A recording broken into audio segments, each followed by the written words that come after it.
Boa tarde, vamos lá, gente. A gente vai revisar cinemática por completo. Só vai ficar faltando a parte de movimento circular. E essa parte de movimento circular a gente finaliza na próxima aula. Então, vamos revisar a cinemática, certo? O primeiro embate mais importante da cinemática é a gente conseguir diferenciar, né, uma dízima periódica, né, de uma ordem de grandeza, porque tem questões que ela pede. O resultado em dízima periódica e tem questões que pedem o resultado qual a ordem de grandeza. Então a gente tem que saber calcular isso. Por quê? Senhor, eu sei todas as fórmulas, sei tudo, mas não sei fazer uma ordem de grandeza, então tem que se ligar nisso. O que seria a dízima periódica, né?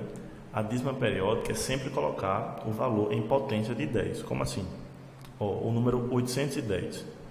Eu vou colocar a vírgula no primeiro número, depois do 8. Se é 810, eu vou botar a vírgula depois do 8. Aí fica 8,10.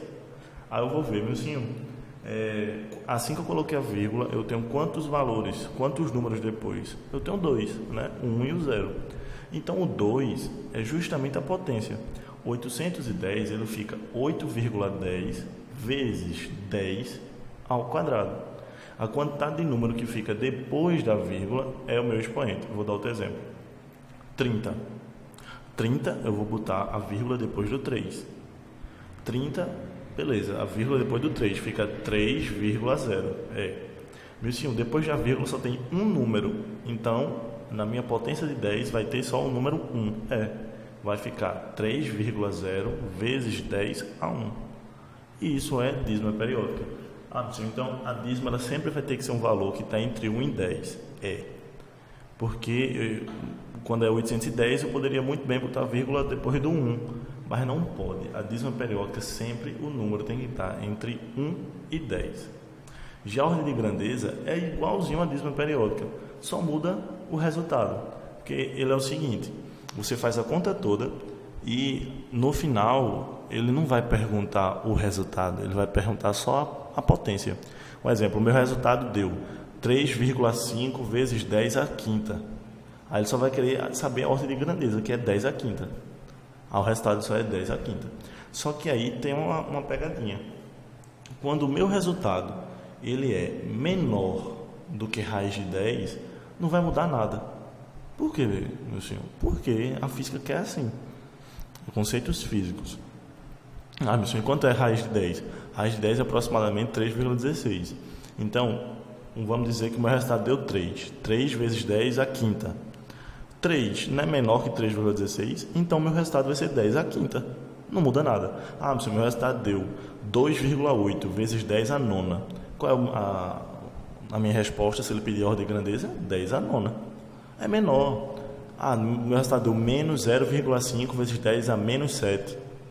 Meu senhor, é menor, menos 0,5 é menor. Então, o meu resultado é 10 a menos 7.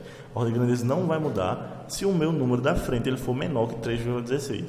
Agora, se ele for maior, aí minha ordem de grandeza só é acrescentado um número. Como assim? Vê, meu resultado deu 8,5 vezes 10 à sexta. 8,5 não é maior que 3,16? Não é 10 à sexta, mas o resultado vai ser 10 à sétima. Aumenta só 1. Meu resultado deu 3,17 vezes 10 a 9. 3,17 é o que? É maior que 3,16. Então, de vez de ficar 10 a 9, vai ficar 10 a elevado à décima. Então, tem que se ligar nisso. Eu vou trazer para vocês exercícios só de ordem de grandeza e dízima periódica para vocês depois. Partindo daí, a gente fala da velocidade média, né?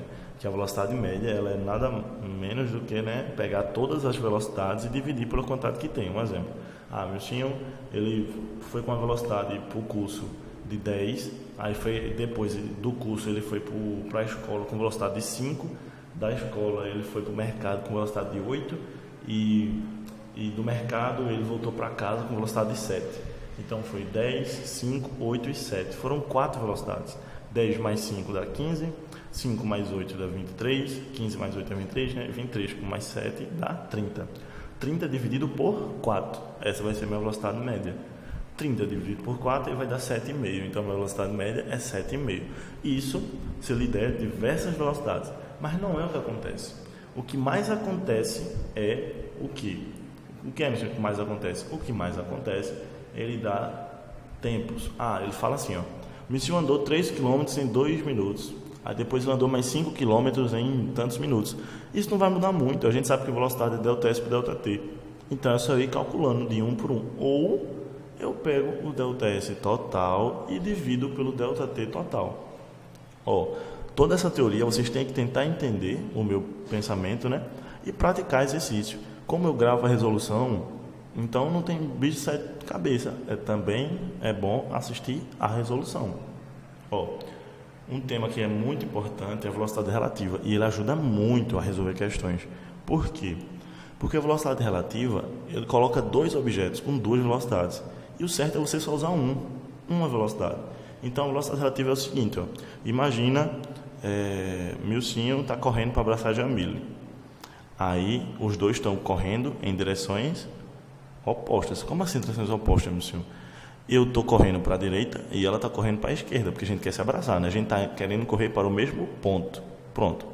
Quando 2 objetos querem correr para o mesmo ponto, eu vou somar as velocidades. Se eu estiver correndo com 5 e Jamile estiver correndo com 5, na verdade, ambos vão estar correndo com 10. Meu senhor, calma. Eu sempre falo o seguinte, se eu estou correndo para abraçar a Jamile com 5 e ela está vindo correndo para abraçar eu com 5, é a mesma coisa de um está correndo com 10 e o outro está parado, esperando um abraço. É a mesma coisa. Eu vou estar correndo o que eu corro e o que ela deixou de correr, porque ela está parada. Então, toda vez que os objetos estiverem indo de encontro, a gente usa a velocidade relativa, que vai somar. Já ao contrário, imagina uma perseguição policial. Existe um carro que está fugindo com velocidade de 100 km por hora. E atrás dele vem um carro da polícia que está correndo com 150 km por hora. Então, aí já é o contrário. Eles estão correndo na mesma direção? Estão. Porque ambos estão indo para frente. Ambos estão indo para a direita. Ambos estão indo para a esquerda. E isso faz com que eu subtraia as velocidades. Como assim? Porque vê, se o bandido está correndo a 100 e o policial está correndo a 150, quanto que o policial está correndo a mais que o bandido? 50. Então eu acabo subtraindo, 150, tiro 100, fica 50. Então isso é velocidade relativa.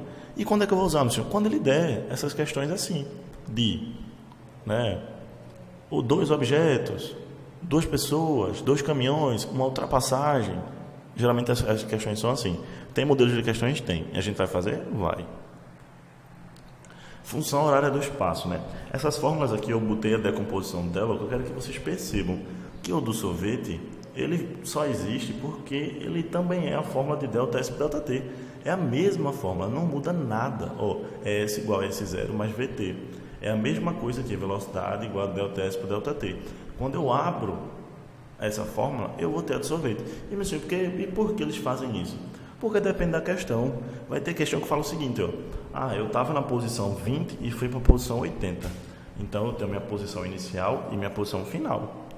Então eu uso o sorvete. Mas a variação da posição de 20 para 80 não variou 60? Variou. Então meu ΔS é 60.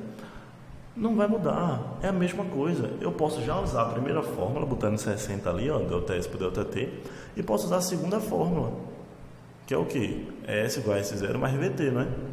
Então, é a mesma fórmula, não muda nada, certo? Vamos lá. A outra fórmula é qual? A aceleração. A aceleração é ΔV por ΔT, certo? Mas aí o que é que vai mudar? O que é ΔV, né? Variou, né?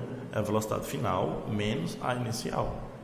E ali eu faço meio pelos extremos, Vai ficar V igual a VO mais AT. Eu vou abrir esse PDF aqui para poder riscar ele e vocês entenderem melhor. Sim, gente. Aí como eu estava falando, como é que vem essas fórmulas? Essas fórmulas elas surgem assim, Eu disse a vocês que a aceleração é ΔV por ΔT, não é? Aí a aceleração continua aqui, ΔV eu coloquei variação, né? V final menos V inicial, aí fica assim, né? Aceleração é V final menos V inicial dividido pelo tempo, certo, meu senhor? Aí o que é que eu faço agora? Vê, meio pelos extremos, vai ficar A vezes T igual a V menos V0, não é? E aí, o que acontece, meu senhor? Eu vou passar esse menos V para frente. Ele vai ficar o quê? Mais V. Aí, ó, isso no final vai ficar assim, ó. V igual a V0 mais AT, que é essa fórmula. Então, o que é que o senhor quer dizer? Eu quero dizer que essa fórmula, ela também é essa fórmula. Porque muita gente se preocupa na seguinte situação. Senhor, é muita fórmula para decorar. Não, não é. Então, se uma questão vem falando assim, ó, um objeto ele está com velocidade de 20, essa é a velocidade inicial, e ele chegou com a velocidade final de 80 em 3 segundos, que tem 3 segundos. Então, ó, eu tenho um tempo que é 3, certo? A aceleração eu não sei, mas a velocidade inicial é quanto? 20, eu vou botar 20 aqui, ó. E a final é 80, boto 80 aqui, ó. Para resolver, ó, vê, ó, 20, aqui está positivo, ele vem negativo, né? Aí vai ficar 80 menos 20, igual a 3A. 80 menos 20 vai dar o quê? 60. E o 3 passa dividindo, né? Vai ficar 60 por 3. A vai dar o quê? 20. Eu posso resolver assim. Mas como é que o outro jeito, meu senhor? Eu usei essa fórmula, né? Ó, eu vou usar essa e mostrar a vocês que dá a mesma coisa. Como assim, meu senhor? Vê. Ó, a questão diz o seguinte, que é um tempo de 3 segundos, que a velocidade inicial era 20, né? E a final é 80. Tá, meu senhor. A aceleração eu não sei, vai ficar sendo aceleração. Quanto é a variação da velocidade? Se a velocidade estava 20 e foi para 80, quanto variou? Variou 60, então eu vou botar 60 aqui, ó. E vou dividir pelo tempo, que é 3. 60 dividido por 3, dá 20. Então, ó, acabei de comprovar a vocês que essa forma é igual a essa. Quem decide quem vai usar quem é a pessoa. Não tem isso de que, eu tenho que anotar os dados, ver qual fórmula bate. Não, isso é perda de tempo. Você que decide qual vai utilizar, certo? Vamos prosseguir. Quase não saiu. Vamos lá. Então, aqui é ok, né? O próximo assunto que eu quero que vocês foquem é nessa diferença de MRU para MRUV. MRU é um movimento retilíneo uniforme. Retilíneo porque é reto. Uniforme porque ele vai ser uniforme. Ou seja, eu vou estar com a velocidade 20 durante todo o percurso. 20 não vai mudar, ele vai ser uniforme.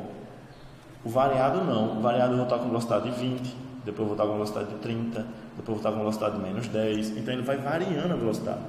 Quando varia a velocidade, o que é que vai aparecer? Aceleração.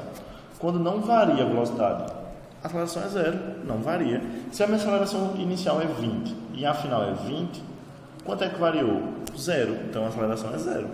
A minha velocidade é o quê? Constante. Já no MRUV, minha velocidade não é constante. E o ΔS, ele vai diminuir ou aumentar de acordo com o tempo. E esse ΔS aqui também. Só muda que, quando a gente aprende a forma do sorvetão, o que é que acontece? O sorvetão, ele tem... o que é que o sorvetão tem? A forma do sorvetão, deixa eu mostrar a vocês aqui, ela é ao quadrado, não sei se vocês percebem. Meu senhor, ela é ao quadrado. O que é que acontece? A forma do sorvetão, ela é ao quadrado. O gráfico do ΔS vai ter que ser ao quadrado.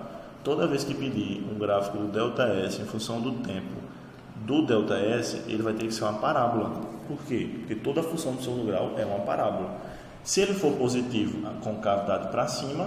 Se for negativo, a concavidade vai ser para baixo. Certo?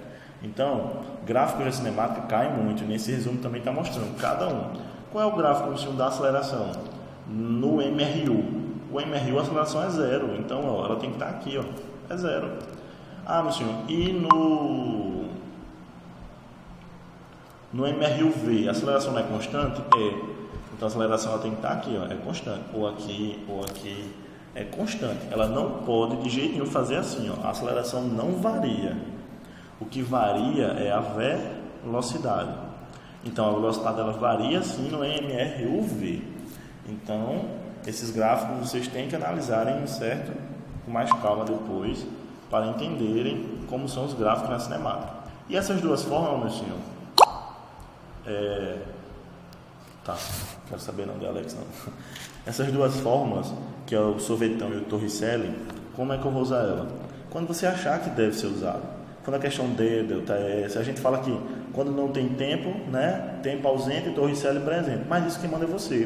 Então você vai ter esse critério de utilizar qual forma. Você tem que saber que elas existem, certo? Vamos lá. Calma. Queda livre. Olha aqui os gráficos, ó. Essa parte do gráfico, certo? Quero que vocês olhem depois. Então, o que é que muda na queda livre? A queda livre é muito legal porque o que vê? Para ela cair, ela tem que ter a velocidade dela zero, a inicial. Ela tem que estar parada. Ó, imagina algo caindo aqui assim, de cima. Ela tem que estar parada, então a velocidade inicial dela é zero. Aí é muito fácil, por quê, meu senhor? Sim, e a gravidade vai atuar, né? A gravidade vai ser o lugar da aceleração. E como eu sei que a gravidade é 10, isso já vai facilitar muito, muito. Então, ó, o que é que vai acontecer? Onde tiver o V0 eu corto. Porque não é zero, eu vou cortar. O que é que sobra? Velocidade final e GT. Velocidade final ao quadrado, 2G ΔH. Por que ΔH? Porque agora eles vão chamar de altura. Mas é a mesma coisa que ΔS. Aqui o ΔH, GT ao quadrado. Ah, então, meu senhor, então vê, calma. Um objeto ele vai demorar 2 segundos para cair. Então eu já vou saber quanto é a velocidade. Velocidade é G vezes o T. Velocidade é G vezes o T. Quem é G? 10. E o tempo não é 2? Então a velocidade vai ser 20. Ó. Toda vez que for uma queda livre, o tempo vezes 10 é a velocidade. Demorei 5 segundos para cair, minha velocidade foi 50. Demorei 8 segundos, minha velocidade foi 80. Muito fácil, só que o professor não fala isso, né? Isso aqui deve sim ser percebido. Isso é a queda livre. Vamos agora para o lançamento vertical. O lançamento vertical, você só tem que perceber uma observação que é muito importante. Imagina aqui essa bolinha, vai ser lançada para cima. Ela vai ser lançada, certo? Para ela ser lançada, a velocidade inicial dela não pode ser zero. Por quê? Porque se for zero, ela não vai sair do canto. Concorda? Então tem que ser diferente de zero. Que já caiu questão perguntando apenas isso, não é nem? E outra, porque é tudo negativo, meu senhor, as fórmulas. Porque as fórmulas é tudo igual. Só muda o quê? O G, que está no lugar da aceleração, né? E o negativo. Por quê? Porque ó, a gravidade ela aponta para baixo. E o lançamento ele aponta para cima. Então ele está contra a gravidade. E se ele está contra a gravidade, o sinal dele tem que ser negativo, certo? Então o lançamento vertical, as formas são tudo iguais, ó. Não é que tem forma diferente, não tem, é tudo igual, certo? Lançamento oblíquo. A única coisa que muda no lançamento oblíquo é o seguinte, ó, imagina uma questão falando o seguinte, uma bola foi cruzada e formou um ângulo de 30 graus. Aí aqui que está o bizu. Toda vez que formar um ângulo, vai ser um lançamento oblíquo. Ângulo oblíquo. Tá, e o que é que muda, meu senhor? Que a gente vai ter duas danadinhas, que a gente chama de VY e VX, nas fórmulas. Como assim? VX vai ser para tudo que eu calcular no eixo X. VY vai ser tudo que eu calcular no eixo Y. Como assim? Vê. Deixa eu apagar. Ó, o alcance. O que é o alcance? O alcance é esse deslocamento aqui, ó. Como assim eixo X e eixo Y? Imagina esse gráfico. Y é o eixo que está em cima. X é o eixo que está o quê? Deitado. O alcance não é deitado? É. Então eu vou usar o quê? O VX para achar o alcance. Meu senhor, a altura máxima não é em pé? É. Então eu vou usar o quê? O VY para achar a altura máxima. Então tem que se ligar nisso. E o que é o VX e VY? Ó, a questão começa assim, dizendo: Jamil cruzou essa bola com velocidade de 30 e ela formou um ângulo de 30 graus. Eu vou usar 30? Não, eu tenho que usar VX e VY. Quem é VX? VX é a velocidade inicial 30 vezes o cosseno de 30. Cosseno de 30 é 0,8, vamos dar assim, 0,8. Aí, ó, VX vai dar 24, então eu vou usar 24. E a questão vai ter a pegadinha, porque a galera vai usar 30, mas não é. Quando eu calcular o alcance, que é o deslocamento, o ΔS, eu tenho que usar o Vx. E quando eu calcular a altura máxima, que também é outro deslocamento, eu tenho que usar o quê? Vy, que é 30 vezes o seno. O seno de 30 não é 0,5? Então vai ser 30 vezes 0,5, que dá 15, né? Então tem que se ligar nisso, nessa pegadinha. Porque, vê, as formas é tudo igual. Ó. Vê, velocidade é ΔS por ΔT. O que é que muda? O alcance não é deitado? É, meu senhor. Então, a velocidade a gente já combinou. Quando for deitado vai ser Vx. A forma agora vai ser assim, Vx igual. O ΔS não é alcance, então a gente bota um A para dizer que é alcance. E o tempo continua sendo o tempo. Então, meio pelos extremos, ó, alcance vai ser Vx vezes o tempo. Só que o tempo total, porque às vezes a questão fala o seguinte: o objeto demorou 2 segundos para chegar na altura máxima, então ele vai demorar mais 2 segundos para cair. Então eu vou usar 4. Essa é a pegadinha, ok? Então, ó, já vimos tudo: lançamento, né, oblíquo, queda livre, lançamento vertical, velocidade relativa, todas as formas. É praticar, é pegar todos os exercícios e começar a fazer, certo?